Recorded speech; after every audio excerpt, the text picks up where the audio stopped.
jour, un jeune prince du royaume voisin se baladait près d'une rivière qui séparait le royaume de Vonjou et le sien, Ajik, admirant la beauté et la clarté de l'eau de la rivière. Non loin de là, des jeunes filles aux habits traditionnels du royaume de Vonjou puisaient dans la rivière, mais parmi elles, une avait réussi à capter l'attention du jeune prince. Le jeune prince s'étonna devant la beauté de cette jeune fille, l'idée de l'aborder l'effleura la pensée, mais ne put car les 3 filles se dirigeaient déjà sur la route qui menait au village. Le jeune prince intrigué, essaya de les suivre se cachant derrière les buissons.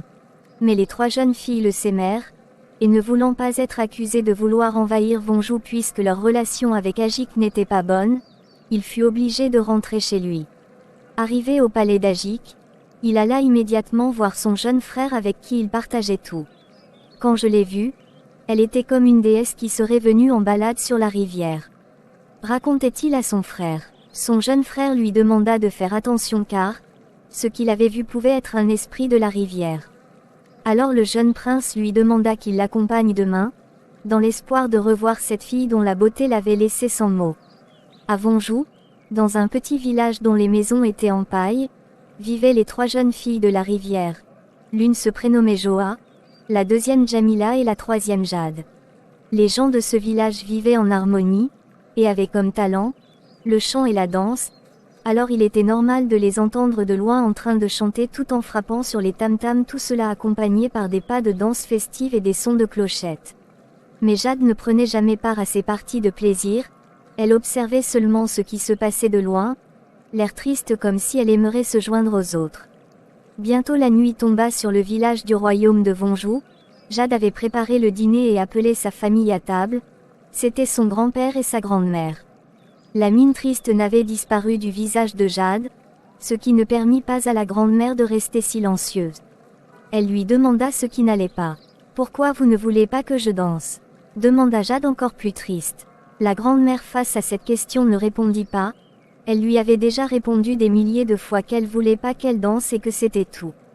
Alors Jade toute triste s'en alla à la chambre pour pleurer. Le lendemain, comme il était de son habitude, Jade se leva tôt, fit les corvées de la maison puis prit son pot et alla chercher ses 2 amies Joa et Jamila pour aller chercher de l'eau à la rivière. Sur la route, elles se racontaient des histoires et riaient beaucoup. Arrivées à la rivière, elles puiseront, puis posèrent les pots pleines au bord de la route. « Jade, connais-tu ce pas de danse ?» lui demanda Joa lui faisant une démonstration. Jade répondit que non et demanda qu'on lui apprenne cela, et ses 2 amies s'exécutèrent. Elles s'étaient mises toutes les 3 à danser. Les 2 jeunes princes descendirent la rivière, le jeune prince revut la fille dont la beauté l'avait tant frappé et la trouva encore plus belle aujourd'hui. « La voilà », fit-il dans un soupir. Son jeune frère qui en voyant 3, lui demanda laquelle des 3. Il répondit que c'était celle qui portait un habit jaune. Alors, mon frère, pourquoi ne pas aller au-devant d'elle pour vous présenter ? Lui demanda son jeune frère. Celui-ci trouva que son jeune frère avait raison et par conséquent, décida d'aller au-devant d'elle pour l'aborder. Bonjour, fit-il. Mon frère et moi faisons une petite balade dans les parages et nous vous avons vu danser. Permettez, mesdemoiselles, de vous dire que vous avez du talent, avait dit le jeune prince en s'adressant aux 3 filles. Les 3 filles le remercièrent, puis le jeune prince continua. Moi, c'est Malik. Et mon jeune frère c'est Mouna. Avait continué son jeune frère. Et vous mesdemoiselles, demanda de nouveau Malik. Moi c'est Joa, moi, Jamila, et moi, Jade. S'étaient présentées les 3 filles. Malik avait enfin le nom qu'il voulait connaître, celui de Jade, la fille qu'il avait captivée. Malik continua à parler avec les 3 filles, jusqu'au moment où Jade avait posé une question. Votre habillement ne ressemble pas à celui d'ici, d'où venez-vous ? Avait demandé Jade. Malik qui ne voulait pas dire qu'il était prince du royaume voisin manquait de réponse. Nous sommes des fermiers, du royaume voisin. Nous habitons dans un village près de cette rivière à Ajik.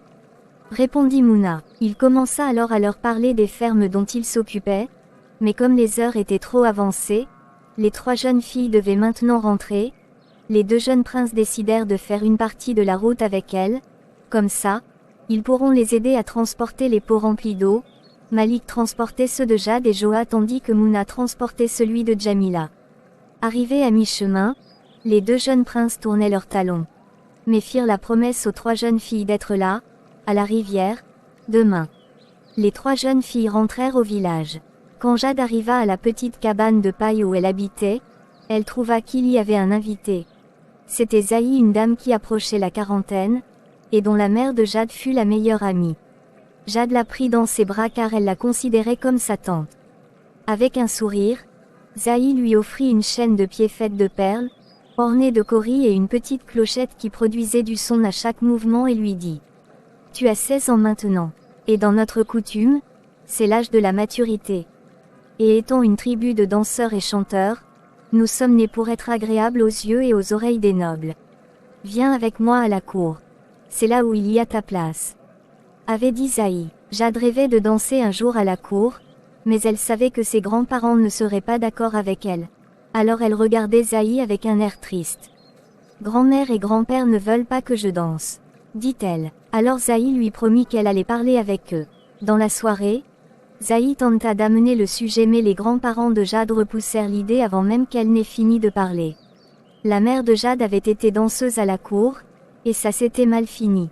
Alors les grands-parents ne voulaient pas que ça se termine mal pour leur petite fille aussi. Malgré l'interdiction de ses grands-parents, l'envie de Jade de danser s'accroissait de plus en plus.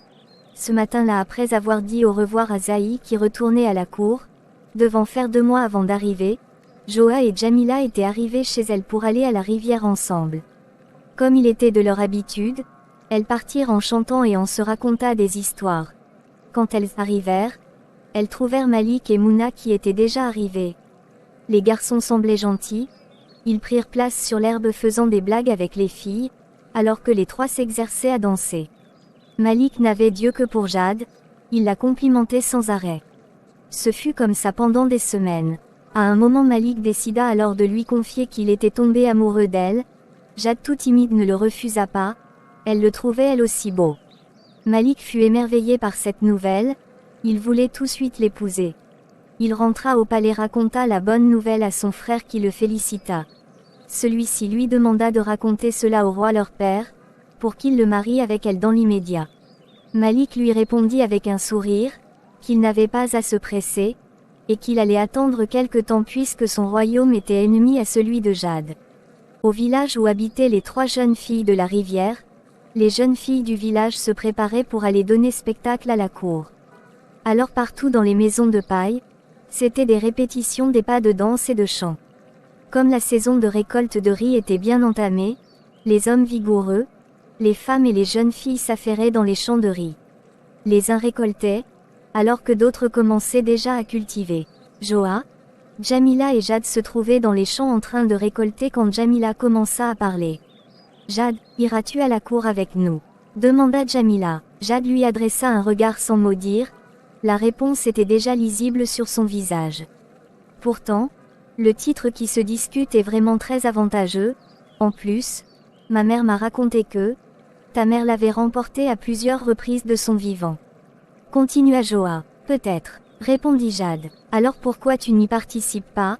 Tu sais, tu pourrais gagner et en plus tu as du talent. Continua Joa. Jade la regarda et lui expliqua que ses grands-parents ne voulaient pas qu'elle danse. Quand ses 2 amis lui demanda pourquoi, elle ne put trouver quoi les répondre car elle-même n'en savait pas la raison. Quelque temps après, alors que la relation entre Jade et Malik devenait de plus en plus sérieuse, le jeune prince avait alors décidé d'en parler avec son père. Ce fut alors comme ça que Malik s'en alla le voir. Arrivé à ses quartiers, la voix du vieux roi l'accueillit. « Malik, je pensais te faire appeler mais tu es venu de toi-même. » dit le vieux roi. Malik fut étonné de savoir que son père comptait l'appeler et demanda immédiatement ce qui se passait. Le roi alors lui révéla que l'heure était grave. Le nord du royaume d'Ajik avait été attaqué par des chefs rebelles qui s'étaient alliés à un royaume de l'extrême nord du pays. Les rebelles voulant assiéger le pouvoir actuel, ils comptaient descendre pour envahir tout le pays. Alors pour empêcher cela, le roi fit lever une armée avec de puissants guerriers. À la tête des troupes il y voulait son fils aîné et ses 2 autres jeunes fils, c'est-à-dire Malik, Mouna et un autre qui était déjà dans l'armée. Le pays a besoin de toi Malik. Lorsque tu reviendras victorieux, ton père te récompensera. Lorsque Malik apprit cela, Il ne fut plus capable de dire ce qui l'emmenait. Le devoir l'appelait. Alors sans plus attendre, il alla chez le forgeron impérial et fit forger 6 bracelets d'or comme il n'en existait ailleurs. Après que le forgeron lui ait remis cela, il prit l'initiative de voir Jade avant de partir.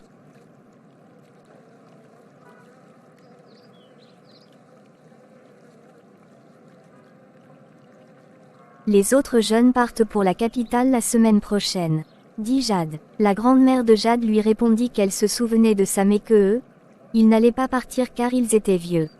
Jade sourit et accepta cela, malgré qu'elle aimait danser, elle comprenait que ses grands-parents voulaient la protéger de quelque chose. Le jour suivant, Jade partit à la rivière avec Jamila. Arrivée là-bas, elles rencontrèrent les 2 jeunes princes. Malik, ravi de revoir Jade, ne put cacher sa joie. Il lui annonçant également qu'il allait s'absenter pour un long moment, il lui offrit les 6 bracelets d'or, l'interdit de les enlever et lui promit de se marier avec elle à son retour. Dans la soirée au coucher de soleil, Jade et Jamila y rentra.